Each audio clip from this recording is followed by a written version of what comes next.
안녕하세요. 김광진 TV라고 해야 할지, 김광진의 퇴근 후 30분이라고 이름을 붙여야 될지 아직 정하지는 못했지만, 항상 와주시는 여러분들 반갑습니다. 오늘의 주제는요, 다들 신문 통해서, 아직 신문 안 났겠구나. TV 뉴스를 통해서 보셨겠지만, 양심적 병역 거부와 관련한 헌법재판소의 판결이 있었습니다. 그래서 그 판결을 조금 디테일하게 읽어드리려고 하는데요. 우리가 뉴스로만 그냥 접하잖아요. 어떻게 결과가 나왔다라고 하는 것만 듣는데 실제 헌법재판관들이 얘기했던 바는 무엇인지, 그리고 그 글은 어떻게 작성되어 있는지 한번 같이 읽어보도록 하겠습니다. 그리고 제가 그 법안에 담겨져 있는 내용 중에서 조금 설명드릴 수 있을 만한 부분들 같이 한번 얘기해 보도록 하겠습니다. 자, 이 원문을 확인해 보려면 어떻게 해야 될까? 자, 이 화면에서요.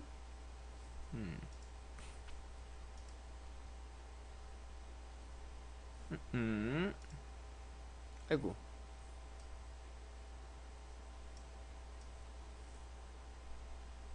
됐습니다. 자, 인터넷 화면으로 들어가 보죠. 여기서 이번에 결정을 내린 데가 대법원이 아니고 헌법재판소잖아요. 지금 양심적 병역 거부라고 하는 게 헌법 정신에 맞느냐 아니냐라고 하는 것을 판단 내린다니까 헌법재판소로 들어가 보겠습니다. 헌법재판소가 나오죠. 헌법재판소의 이 사이트 중에서 보면 잠깐 밑에 이 사이트에 최근 주요 결정이라고 하는 게 있습니다. 오늘 결정 내린 재판이 병역법뿐만 아니라 여러 가지가 있어요. 집시법도 있고 건강기능식품에 관한 법률도 있고 여러 가지가 있는데, 오늘 우리가 알아볼 병역법, 양심적 병역거부와 관련한 이것은 병역법 제88조라고 하는 부분에 대한 내용입니다. 클릭해 보겠습니다. 이렇게 나오죠. 2011 헌바 379번, 그러니까 2011년도부터 이 재판이 진행되고 있었던 상황인 거예요. 여기에 결정 요지만 보겠습니다. 결정문을 다 보기에는 시간이 없으니까요. 결정 요지만 우리가 같이 읽어보도록 하겠습니다. 자, 결정 요지 한 줄로 보면 이겁니다. 제가 읽어드릴게요. 헌법재판소는 2018년 6월 28일 재판관 6명을 헌법 불합치다 이렇게 결정 내리고 3명은 각하의 의견으로, 그러니까 6대3의 결정으로 병역의 종류에 양심적 병역 거부에 대한 대체복무제를 규정하지 아니한 병역법 제5조 1항은 헌법에 합치되지 아니하며 2019년 12월 31일을 시한으로 입법자가 개정할 때까지 계속 적용된다는 결정을 선고하였고, 재판관 4대 4대 1 합헌사 일부 위원사 각하 1의 의견으로 양심적 병역 거부자의 처벌 근거가 된 병역법 제88조 제1항 및 제1호 그리고 제2호가 헌법에 위반되지 아니하다는 결정을 선고하였다. 이렇게 되어 있어요. 자, 이제 이 말이 뭔지를 조금 설명드려야 될 것 같은데요. 일단 두 가지 판결을 내린 거예요. 하나는 병역법 제5조 1항에 대한 것이고, 또 다른 것은 병역법 제88조에 대한 것이죠. 병역법 제5조 1항은 무엇인가 한번 같이 보도록 하겠습니다. 병역법 5조 1항은 이렇게 되어 있습니다. 병역법 제5조 1항, 병역은 다음에 각 호로 구성된다. 그러니까 병역이라고 하는 것은 어떠한 일들이 병역이다 라고 하는 것을 이제 말하고 있는 건데, 첫 번째 현역, 1번이 현역이죠. 2번은 예비역, 여러분 잘 아시는 예비역. 3번은 보충역, 공익근무용 같은 거 생각하시면 될 것 같아요. 그리고 4번은 병역 준비역 이렇게 보시면 되고, 5번은 전시근로역 이렇게 되어 있는데, 결국은 병역을 하는 방법이라고 하는 건 어쨌든지 간에 5개 범주 안에는 들어가야 된다 라고 얘기하는 거죠. 근데 양심적 병역거부, 병역을 거부하는 권리라고 하는 것은 지금 헌법에 나와 있지는 않고 있는데, 헌법재판소에서 말할 때는 지금 이 규정이라고 하는 것은 대체복무제라고 하는 내용 자체를 이 항목에 두지 않은 것은 헌법상의 양심의 자유를 침해하는 거다라고 하는 결정을 내린 거예요. 그래서 이번에 위헌 판결이 났습니다. 그래서 바꿔야 돼요. 언제까지? 2019년 12월 31일을 시한으로 입법자가 개정할 때까지. 다시 말하면 국회가 이 기간까지는 법을 바꿔야 한다라고 하는 의무 조항을 준 것이고, 이 12월 31일 전에 법이 바뀌면 그때부터 적용이 되고, 만약에 그러지 않더라도 12월 31일이 지나면 이 법은 잘못된 거다라고 하는 것을 선언한 거죠. 통상적으로는 이 날짜 이내에는 법이 바뀔 겁니다. 아마 병미청이 대체할 수 있는 방법을 좀 고민한다고 하니까 그 내용을 할 것이고, 이때 논쟁이 됐던 헌법재판소의 판결이 두 가지였는데요. 하나는 병역 대체복무라고 하는 단어를 인정하는 것, 그거는 인정해야 된다라고 표시했고, 두 번째는 지금 현재 상태에서 이 사람들이 처벌받고 있잖아요. 양심적 병역 거부를 선택해서 나는 집총을 거부한다 라고 하면 처벌받고 있는데, 그러면 그 처벌은 정당한 건가 라고 하는 부분이 있었는데, 여기서 88조에 나오는 처벌할 수 있다 라고 하는 조항 자체는 위법이 아니다 라고 하는 게 지금 이 재판부의 결정입니다. 여기서 이제 왜 이런 판결을 내렸을까 라고 하는 이유를 한번 확인해 보도록 하겠습니다. 그 이유는 이렇게 되어 있습니다. 이유의 요지. 첫 번째, 적법 요건에 대한 판단. 병역 종류 조항에 대한 판단을 봤을 때 비군사적 성격을 갖는 복무도 입법자의 형성에 따라 병역 의무의 내용에 포함될 수 있고, 대체복무제는 그 개념상 병역 종류 조항과 밀접한 관련을 갖는다.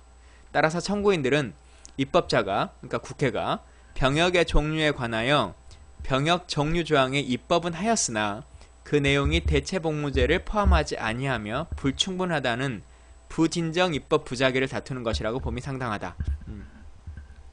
병역 종류 조항이 대체복무제를 포함하고 있지 않다는 이유로 위헌으로 결정된다면 양심적 병역 거부자의 형사사건을 담당하는 법원이 무죄를 선고할 가능성이 있으므로 병역 종류 조항은 재판의 전제성이 인정된다.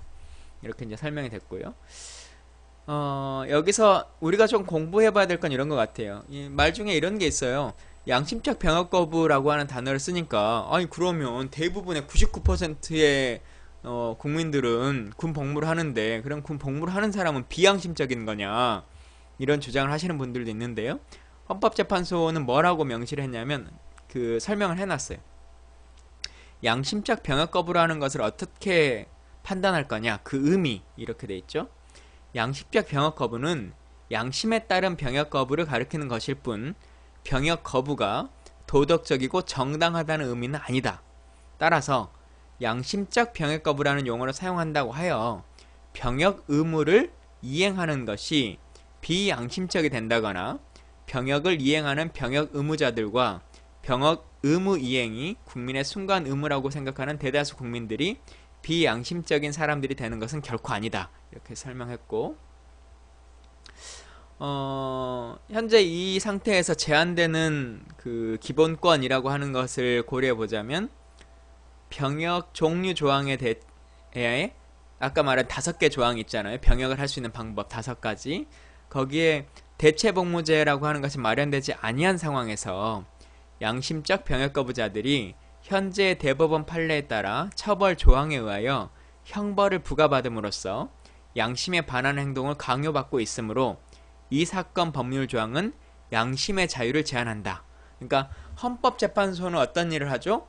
일반 법률이라고 하는 게 헌법상의 내용에 침해받느냐 아니냐라고 하는 건데, 지금 있는 병역법 5조 1항이라고 하는 것은 헌법에 나와 있는 양심의 자유라고 하는 것에 있어서 침해받고 있다. 헌법을 불합치하다라고 얘기하고 있는 거죠. 또 이런 그 고민을 하시는 분도 있어요. 양심적 병역 거부로 해가지고 다 군대 면제받고 막 이렇게 되면 안 그래도 군대 갈 사람이 적다는데 어떻게 될까? 라고 하는 것인데, 법원은 뭐라고 했냐면, 양심적 병역 거부자의 수는 병역 자원의 감소를 논할 정도가 아니고, 이들을 처벌한다고 하더라도 교도소에 수감할 뿐 병역 자원으로 활용할 수 있는 것은 아니므로 대체복무제 도입으로 병역 자원의 손실이 발생한다고 할 수 없다. 그러니까 이 주장하시는 분 중에 안 그래도 군대 갈 사람 없는데 대체복무 인정하면 어떡해? 이렇게 말씀하시지만, 지금 양심적 병역 거부를 하는 많은 분들도 어차피 병역을 하지 않기 때문에, 그냥 감옥을 가기 때문에 병력 자원의 감소라고 하는 것과는 큰 차이가 없다. 그리고 대체복무제를 도입하더라도 우리나라의 국방력에 의미 있는 수준의 영향을 미친다고 보기는 어렵다. 이제 이렇게 판단을 내렸고요.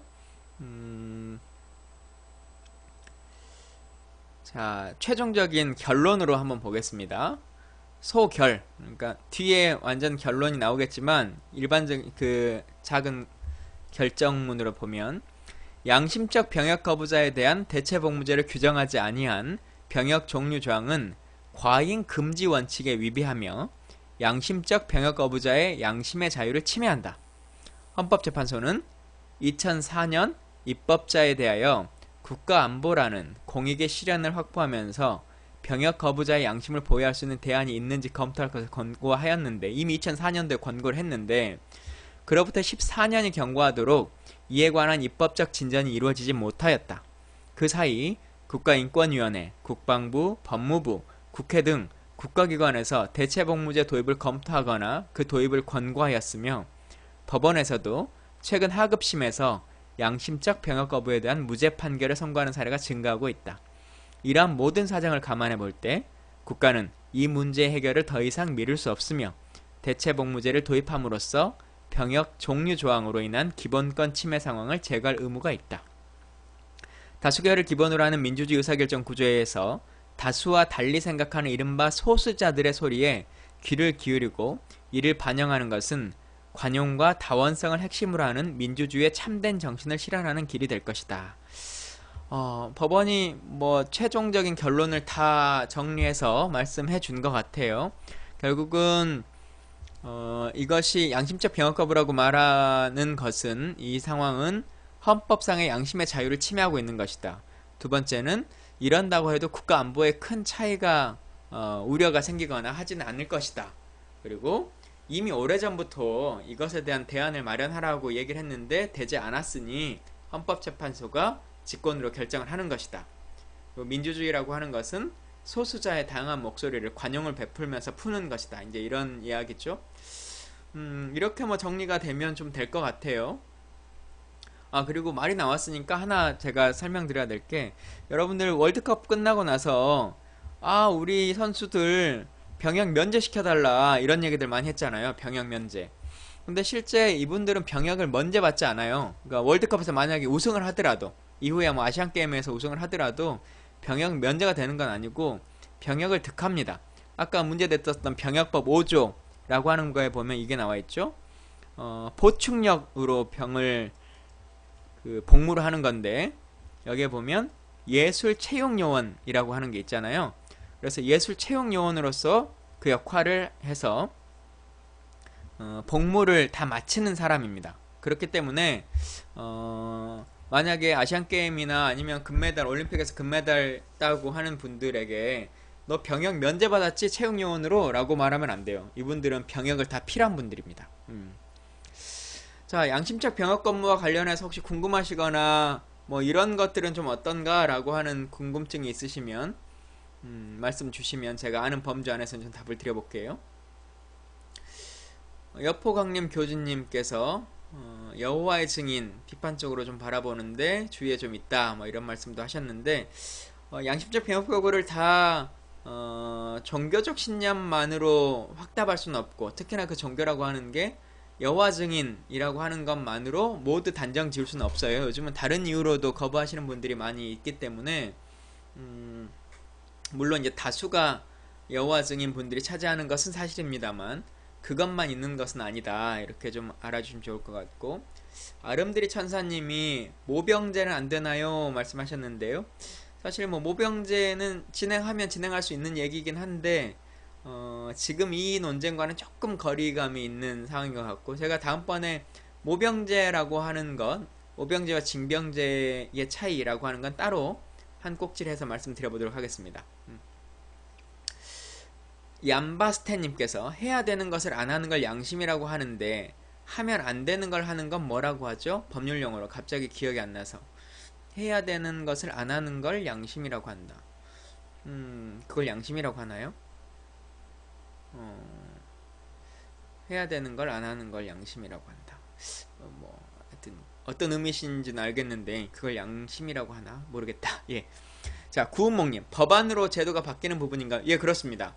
헌법재판소가 얘기한 것은 병역법 5조에 지금 5가지의 병역사항만 있기 때문에 6개를 추가해서 대체복무라고 하는 것을 아예 명시해라, 이렇게 얘기를 하고 있는 거죠. 대체복무의 방법은 어떻게 할 건지는 국방부가 안을 마련하도록 할 것 같습니다. 법안으로 제도가 바뀌는 겁니다. 예. 또 궁금하신 거 있으시면 말씀해 주세요. 참 오랫동안 논쟁이 됐었던 사안인데 그래도 헌법재판소가 결정을 내려서 좀 풀려지기는 하는 것 같습니다. 한 발 한 발 나가고 있다라는 생각이 들긴 하는데요. 양심적 병역 거부자들은 국가가 징역 이후에 전혀 관리 안 합니까? 뭐 그 이후에는 관리해야 될 의무는 없을 것 같아요. 군 복무 이후에 예비군 안 받을 겁니다. 예비군은 병역을 득한 이후에 가능한 것이어서 예비군 훈련은 없는 걸로 아는데요.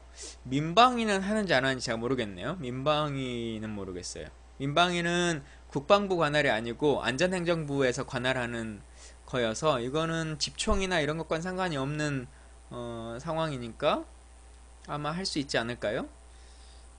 이분들이 주장하는 게 사주 훈련을 못 받겠다라고 하는 겁니다. 그러니까 사주 훈련 안에 기본적인 집총이라고 하는 것이 들어있기 때문에 총을 드는 행위 자체를 못 하겠다라고 하는 것이어서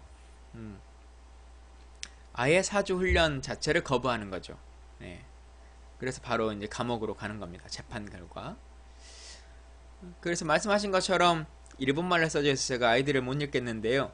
리스1715님 1년 6개월 징역 이라고 하셨는데 맞습니다. 그래서 사실 이것도 좀 논쟁이 있어요. 우리가 그 현역 복무자가 21개월이기 때문에 1년 반이 넘잖아요. 근데 감옥을 가면 1년 6개월이니까 그 기간이 더 짧다라고 하는 문제 제기를 하시는 분들도 있는데 군생활의 기간과 감옥의 기간을 사실 동등하게 치부할 수는 없겠죠. 그래서 뭐 하여튼 그 차이점들은 있다. 민방위만 받는다고 하네요. 예비군은 가지 않고 민방위만 받는다, 이렇게 하시면 될 것 같습니다. 자, 또 궁금하신 이야기 있으시면 말씀해 주십시오.